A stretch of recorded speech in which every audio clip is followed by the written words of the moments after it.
నమస్కారం. Star hospitals సుఖీభవకు స్వాగతం. Powered by Navodaya hospitals. ఈరోజు సుఖీభవలో ఒంట్లో బలాన్ని పెంచే ఓజస్సు, కుంగుబాటుతో గుండెకు ముప్పు, ప్రోస్టేట్ క్యాన్సర్ను పసిగట్టే పిఎస్ఏ, ఎముకలు గుల్లబారుతున్నాయా, ఇంకా హెల్త్ టిప్. కాసేపు పని చేయగానే ఒళ్ళంతా వణుకు పుట్టుకు రావడం, కాళ్ళు చేతులు జివ్వున లాగేయడం ఇవాళ మనలో చాలామందికి అనుభవంలోకి వస్తున్నాయి. ఒళ్ళంతా నిస్సత్తువుగా అనిపిస్తూ ఉంటుంది. పరీక్షలు ఎన్ని చేయించినా నిర్దిష్టమైన అనారోగ్యం ఏది బయటపడదు. ఈ రకమైన శక్తిహీనతను ఓజస్సు లోపంగా చెప్తుంది ఆయుర్వేదం. ఒంట్లో బలాన్ని, రోగ నిరోధకతను పెంచే ఓజస్సు గురించి ఇప్పుడు తెలుసుకుందాం.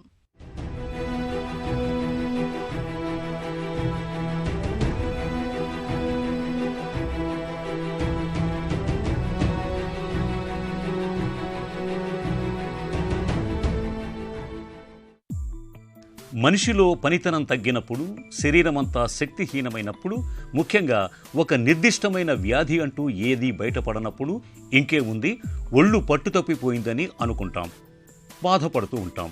ఈ రకమైన బలహీనత అనేది మన ఒంట్లో ఓజస్సు తగ్గినప్పుడు వస్తుందని చెబుతారు ఆయుర్వేద నిపుణులు. మనిషికి బలం అనేది తాను తిన్న ఆహార పదార్థాల సారం నుంచి వస్తుంది. దీన్నే ఓజస్సు అంటారు. ఓజస్సును సప్త ధాతువుల సారంగా చెబుతుంది ఆయుర్వేదం. ఓజస్సు మన శరీరంలో తయారవటానికి రసం, రక్తం, మాంసం, మేధస్సు, అస్థి, మజ్జ, శుక్రం అనే 7 ధాతువులు కావాలి. ఇవన్నీ ఒకదాని నుంచి మరొకటి పుట్టుకొస్తాయి. వీటి సారమంతా మన శక్తిలో ఉంటుందని చెబుతారు నిపుణులు. మన శరీరంలో ఓజస్సు అనేటువంటిది చాలా చాలా ముఖ్యమైనటువంటిది అనమాట. ఈ ఓజస్సు అనేది ఏంటంటే అసలు ఒక విధంగా చెప్పాలంటే మన ప్రాణము, మన శక్తి అంతా కూడా ఈ ఓజస్సు కిందే చెప్పాలి.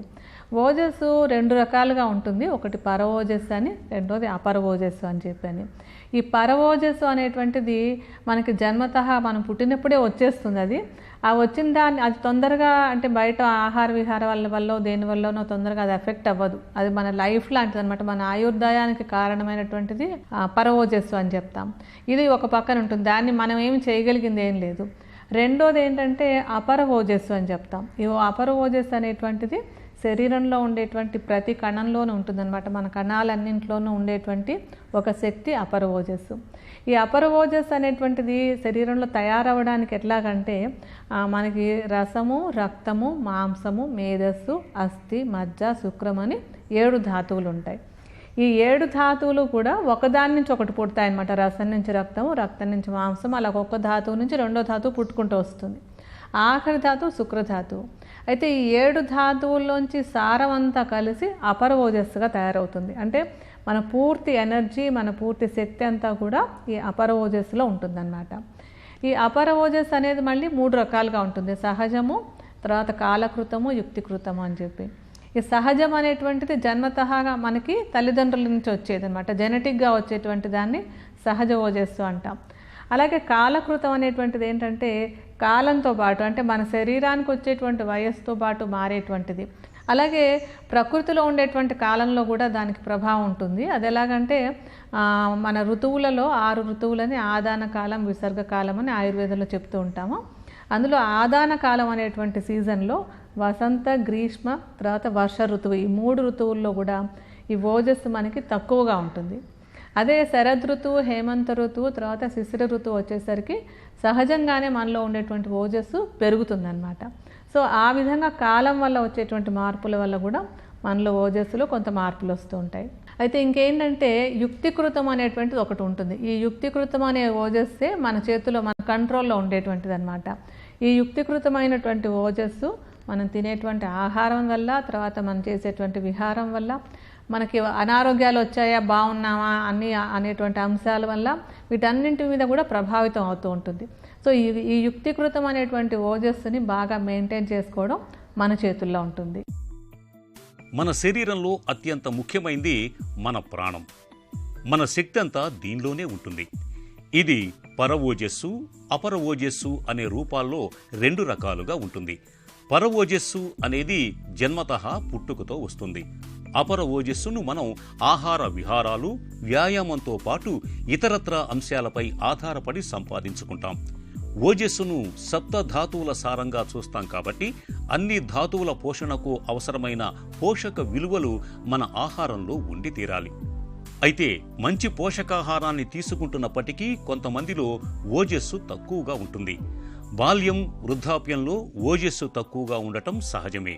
అయితే యవ్వనం, నడి వయసులో ఓజస్సు తగ్గటానికి ఋతువులకు అనుగుణంగా వాతావరణంలో వచ్చే మార్పులు, మన ఆహార విహారాలు, అనారోగ్యాలు ఇవన్నీ ఓజస్సు పైన ప్రభావాన్ని చూపుతుంటాయి. ఈ అపర ఓజస్సు మనం తీసుకునేటువంటి ఆహారం వల్ల చక్కగా పెంచుకోవచ్చు. అలాగే మన లైఫ్ స్టైల్ ద్వారా కూడా మనం దాన్ని బాగా మెయింటైన్ చేసుకోవచ్చు. వ్యాధుల బారిన పడకుండా జాగ్రత్తగా కాపాడుకున్నట్టయితే కూడా మనకి ఈ అపర ఓజస్సు బాగా మెయింటైన్ అవుతుంది. ఆహారం విషయంలో ఏంటంటే ముఖ్యంగా మనకి జీవ పదార్థం ఉన్నటువంటి తాజాగా ఉండే ఆహార పదార్థాలన్నీ కూడా మనకి ఓజస్సుని పెంచుకోవడానికి తోడ్పడతాయి. అన్ని మంచి న్యూట్రియంట్స్ అన్ని బాగా ఉన్నటువంటి ఆహార పదార్థాలను ఎక్కువగా తీసుకుంటూ ఉండాలి. మళ్ళీ ఇంకొక సూత్రం ఏంటంటే మా ఆయుర్వేదంలో చెప్పేటప్పుడు ఏదైనా ఒక పదార్థము అలాంటివే లక్షణాలు ఉన్నటువంటి పదార్థాన్ని తీసుకున్నట్టయితే కనుక దాన్ని పెంచుకోవచ్చు అని చెప్పాను. ఇప్పుడు ఓజస్సుకు కూడా కొన్ని లక్షణాలు ఉంటాయి. ఓజస్సుకున్న లక్షణాలు లాంటి పదార్థాలు కనుక ఎక్కువగా తీసుకున్నట్టయితే ఓజస్సుని మనం పెంచుకోవచ్చు. అందుకు ఉదాహరణగా మనం చెప్పుకోవాల్సినటువంటిది ఏంటంటే నెయ్యి, పాలు ఈ రెండింటికి కూడా ఓజస్సుకు ఉండేటువంటి లక్షణాలే ఎక్కువగా ఉన్నాయి. అందుకని నిత్యం పరిశుద్ధమైన నేతిని మితంగా కనుక రోజు వేసుకుంటున్నట్టయితే మన ఓజస్సు బాగా పెరుగుతుంది. అలాగే పాలు, చక్కటి ఆరోగ్యవంతమైన పాలని ప్రతిరోజు తీసుకుంటూ ఉన్నా కూడా మనకి ఓజస్సు పెరగటానికి అది ఆహారపరంగా ఉపయోగపడుతుంది. అలాగే ఇంకొకటి ఏంటంటే ఈ ఓజస్సుకి ఆపోజిట్ లక్షణాలు ఉన్నటువంటిది మద్యం. ఈ మద్యం అనేటువంటిది కనుక ఎక్కువగా తీసుకున్నట్టయితే ఓజస్సు తగ్గిపోతుంది. ఓజస్సు క్షీణించడానికి మద్యపానం అనేటువంటిది కారణం అవుతుంది. కనుక ఓజస్సు బాగుండాలి అంటే కనుక మద్యపానాన్ని పూర్తిగా విడిచిపెట్టేసేయాలి.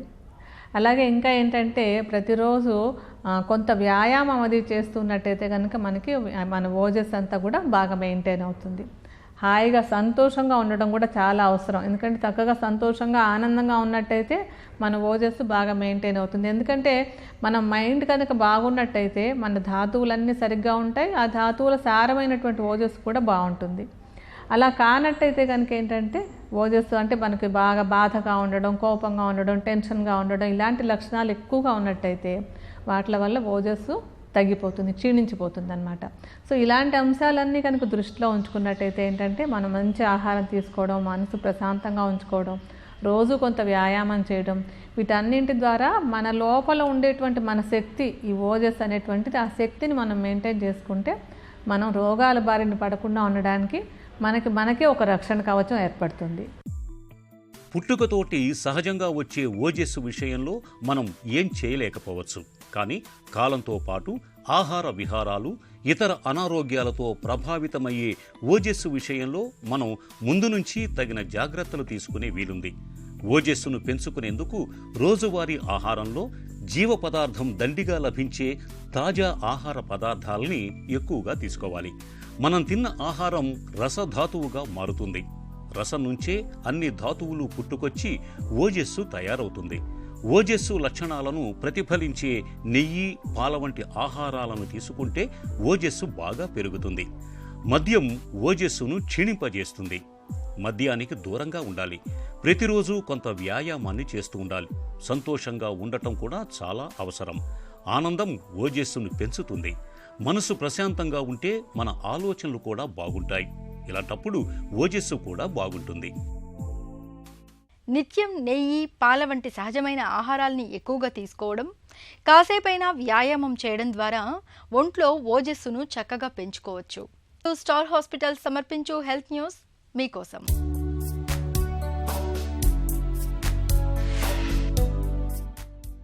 మానసికంగా, శారీరకంగా తీవ్రమైన ప్రభావాన్ని చూపించే రాత్రిళ్ళు ఎక్కువసార్లు లేవాల్సి రావడం మామూలుగా అయితే పెద్దగా కంగారు పడాల్సిన పని లేదు. కానీ ఒక వయసు వచ్చాక, 50 ఏళ్లు పైబడ్డాక ఇలాంటి మూత్రగండాలు ఎదురవుతుంటే మాత్రం ఆలస్యం చేయకుండా వెంటనే డాక్టర్ని సంప్రదించాలి. ఎందుకంటే పదే పదే మూత్రానికి వెళ్లాల్సి రావడం వెనుక ప్రోస్టేట్ గ్రంథి పెరగడం మొదలుకొని క్యాన్సర్ వరకు చాలా కారణాలే ఉండొచ్చు. మలి వయసులో పురుషులకు పెను విపత్తుగా పరిణమించే ప్రోస్టేట్ క్యాన్సర్ను ముందుగానే ఎలా పసిగట్టొచ్చో ఇప్పుడు తెలుసుకుందాం.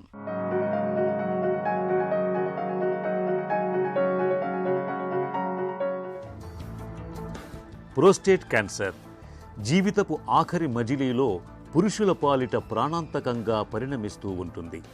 అయితే కొన్ని అనుమానిత లక్షణాలను గమనించటం ద్వారా ప్రోస్టేట్ క్యాన్సర్ను ముందుగానే పసిగట్టడం పెద్ద కష్టమేమీ కాదు. తరచూ మూత్రానికి వెళ్లాల్సి వస్తున్నప్పుడు, మూత్ర విసర్జనలో మంట, మూత్ర విసర్జనకు చాలాసేపు పట్టడం, రాత్రి వేళల్లో ఎక్కువసార్లు మూత్ర విసర్జనకు లేవాల్సి రావటం, ధార తగ్గటం, మలి వయసులో ఇవన్నీ ప్రోస్టేట్ గ్రంథిలో అనారోగ్యాన్ని పట్టి చెప్పే అనుమానిత లక్షణాలు. ఇలాంటప్పుడు తరచూ ప్రోస్టేట్ స్పెసిఫిక్ యాంటీజెన్ అనే పరీక్షను తరచూ చేయించుకుంటూ ఉండాలి. రక్తంలో PSA శాతాన్ని బట్టి ప్రోస్టేట్ గ్రంథిలో క్యాన్సర్ ఆనవాళ్లను ముందుగానే గుర్తించి తగిన చికిత్సతో పాటు నివారణ చర్యలు తీసుకునే అవకాశం మనకు ఉంటుంది. తరచూ PSA పరీక్ష చేయించుకోవడం ద్వారా ప్రోస్టేట్ గ్రంథిలో క్యాన్సర్ ఆనవాళ్లను మనం చాలా ముందుగానే పసిగట్టొచ్చు. నడి వయసు దాటాక తరచూ PSA పరీక్షని చేయించుకోవడం అన్ని విధాలా మేలు. ఇప్పుడు ఒక చిన్న విరామం. ఎముకలనేవి మన శరీరానికి జీవగర్రల్లాంటివి. ఎముకలే లేకపోతే మన శరీరానికి ఆధారం లేదు. అయితే ఈ ఊతగర్రల్లాంటి ఎముకలకు ఇవాళ ఆస్టియోపోరోసిస్ రూపంలో పెను ముప్పు ఎదురవుతోంది. కాల్షియం లోపం, తగినంత శారీరక శ్రమ లేకపోవడం వల్ల ఇవాళ చాలా మందిలో, ముఖ్యంగా మెనోపాజ్ దాటిన మహిళల్లో ఎముకలు గుల్లబారిపోతున్నాయి. దీంతో చిన్న చిన్న దెబ్బలకు, కుదుపులకు ఎముకలు చిటుక్కును విరుగుతున్నాయి.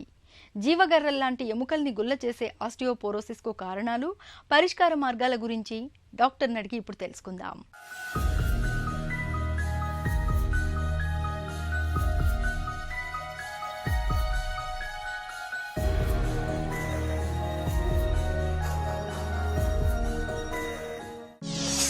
ఆస్టియోపోరోసిస్ అంటే ఏంటి? ఎముకలు పలచబారిపోవడాన్ని ఆస్టియోపోరోసిస్ అంటాము. అంటే ఎముకల్లో ఉన్న సాంద్రత తగ్గిపోయి అది బోల్గా మారి మనకి పలచగా అన్నట్టుగా కనిపిస్తూ ఉంటుంది. దాన్ని ఆస్టియోపోరోసిస్ అని వైద్య పరిభాషలో మనం అంటూ ఉంటాం. ఆస్టియోపోరోసిస్ ఎందుకు వస్తుంది? ఆస్టియోపోరోసిస్ కారణాలను ప్రైమరీగా అనేది రెండు రకాలుగా చెప్తాం మనం దాన్ని. Primary osteoporosis, secondary osteoporosis. Primary osteoporosis అనేది వయసు ప్రభావం వల్ల వచ్చేది. అంటే వయసు రీత్యా 60 ఏళ్ళు పైబడిన వాళ్ళకి ఎముకల్లో సాంద్రత తగ్గి దానివల్ల వచ్చేదాన్ని ప్రైమరీ ఆస్టియోపోరోసిస్ అంటాం. అంటే అది జనరల్గా హార్మోనల్ ఇంబ్యాలెన్స్ వలన వస్తుంది. పురుషుల్లో టెస్టోస్టెరాన్ అనే హార్మోన్ వయసు పెరిగే కొద్దీ కొంచెం తగ్గుతూ ఉంటుంది. దానివల్ల కాల్షియం డిపాజిషన్ అనేది బోన్లో తగ్గి దానివల్ల ఎముకల సాంద్రత తగ్గిపోయి బోలు బారిపోతూ ఉంటాయి.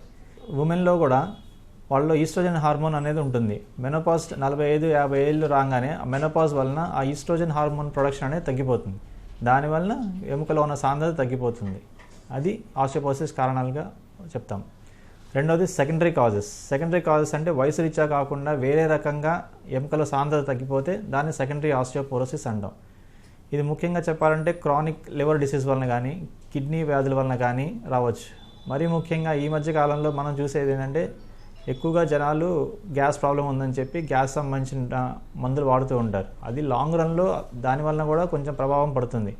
ఎలా అంటే అది కాల్షియం అబ్జార్ప్షన్ అనేది మన బాడీలో తగ్గిస్తుంది. ప్రొడాన్ పంప్ ఇన్హిబిటర్స్ అనేవి వాడే వలన అవి ఏం చేస్తాయి అంటే కాల్షియం అబ్జార్ప్షన్ తక్కువ తీసుకునేటప్పటికి బోన్లో ఉన్న గట్టితనం తగ్గిపోయి అది ఎముకల సాంద్రత తగ్గి బోలు పారిపోతూ ఉంటాయి.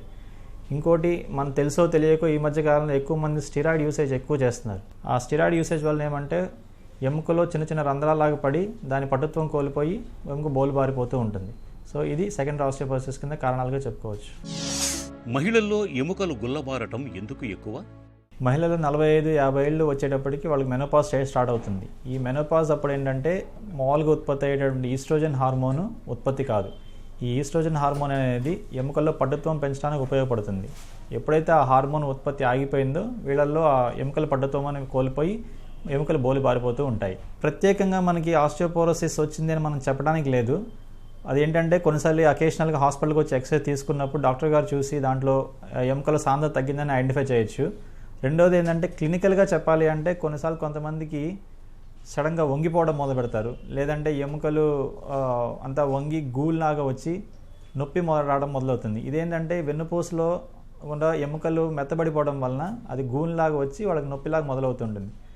రెండవది ఏంటంటే హాస్పిటల్కి చెకప్కి వచ్చినప్పుడు 60 ఏళ్ళు దాటిన తర్వాత చెకప్ చేయడానికి మొదలుపెట్టిన తర్వాత డెక్సా స్కాన్ అని ఉంటుంది.